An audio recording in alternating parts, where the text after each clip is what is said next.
When a crime has been committed, any good investigator will ask the question, who benefits?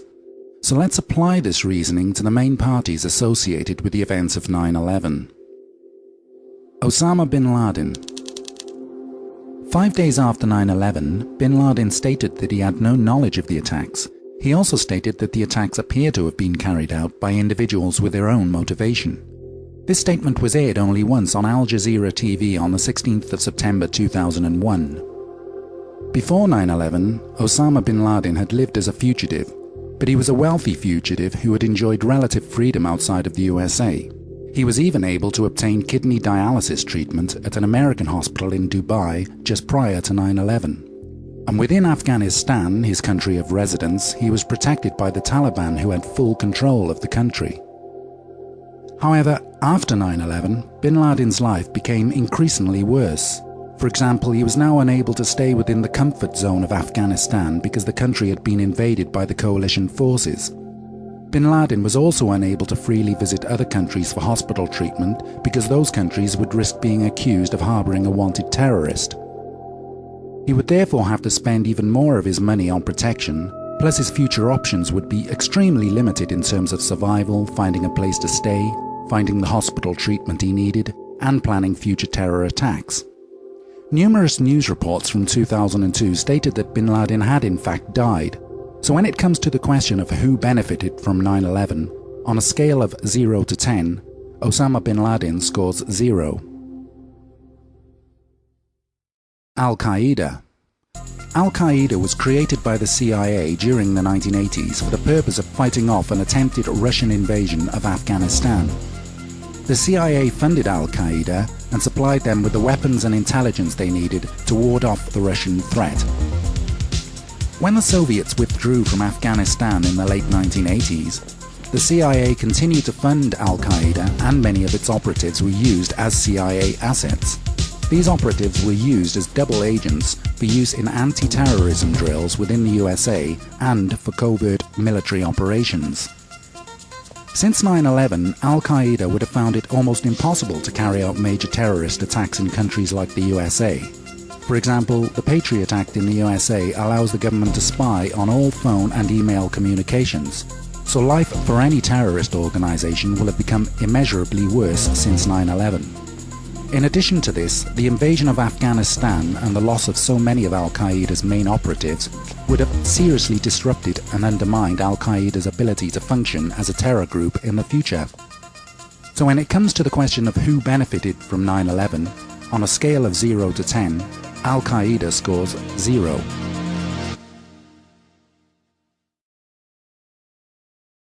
Saddam Hussein.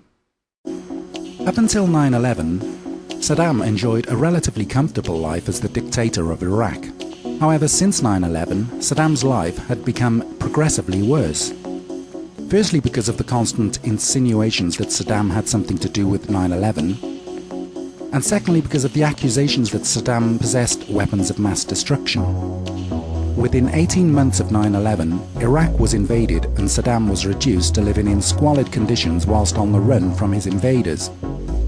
Shortly after the invasion of Iraq, Saddam was captured after he was found hiding in a small underground spider hole in a derelict house in Tikrit.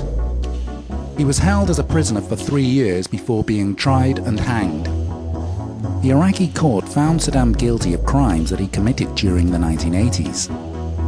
So when it comes to the question of who benefited from 9/11, on a scale of 0 to 10, Saddam Hussein scores less than 0. So, out of the 3 parties who've had the finger pointed at them by the Bush administration for complicity in the 9/11 attacks, none of them have benefited politically, financially, or strategically from what happened on 9/11.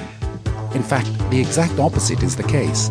The lives of these 3 parties have been turned upside down to the point where they can no longer function as they did before 9/11.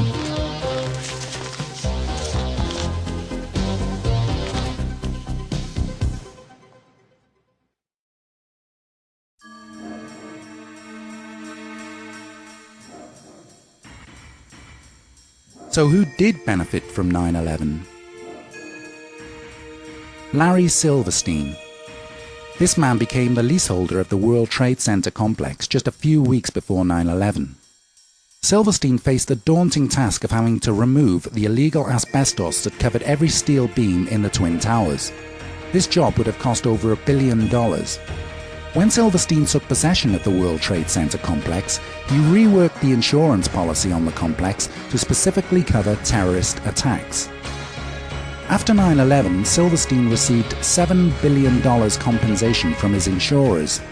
That's a massive profit on his original $15 million investment.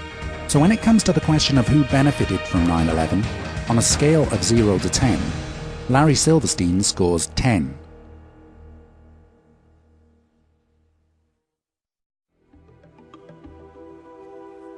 The project for the new American century.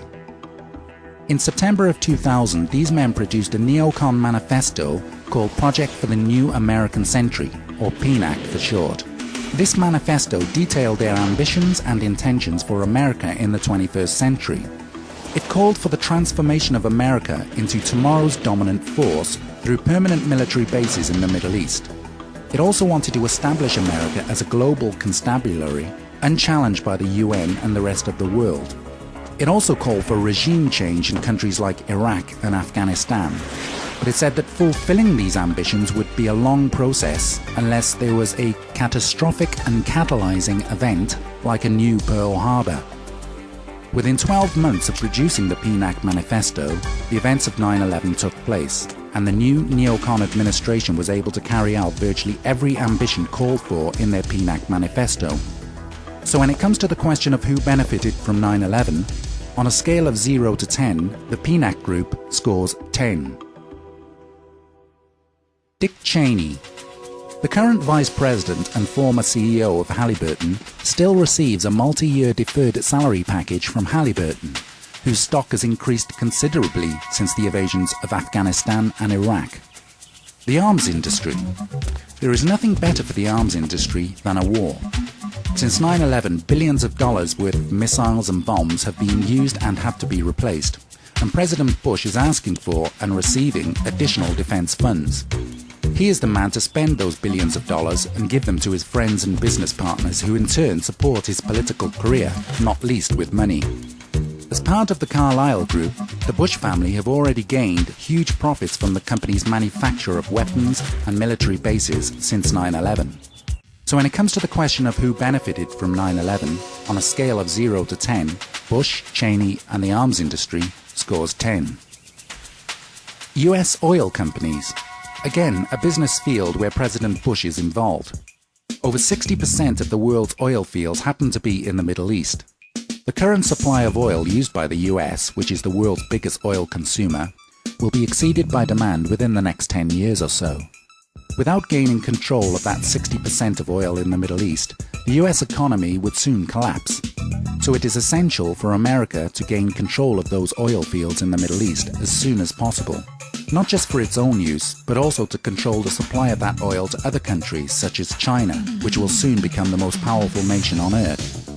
Since the 1980s, US oil interests have wanted to build an oil pipeline from the Caspian oil fields down through Afghanistan. They wanted to do this in order to control the supply of oil to countries such as China. However, the Taliban, who occupied Afghanistan at the time, refused to allow the US to build this pipeline. However, just one day after America installed its own government in Afghanistan, the contract was signed to construct the pipeline they desperately wanted. So when it comes to the question of who benefited from 9/11, on a scale of 0 to 10, the American oil companies scored 10. The US government. The terrorist attacks on 9/11 gave the US government the excuse to further pursue its goal of a new world order by means of war. The Patriot Act allows the government to spy on the communications of every citizen. It also allows the sampling of DNA of any person convicted of any crime of violence. And it also allows arrest on suspicion, without a warrant, without probable cause, in secret, without notifying anybody, and without the right to see a lawyer. So the people who've been blamed for 9/11, i.e. Osama bin Laden, Al-Qaeda and Saddam Hussein, have gained nothing from 9/11 and lost everything as a result of 9/11. Whereas the people who pointed the finger of blame, i.e. Bush, Cheney and the PNAC group, gained everything they had wanted as a direct result of 9/11. The same is true of the World Trade Center leaseholder Larry Silverstein, and of course US oil and arms companies.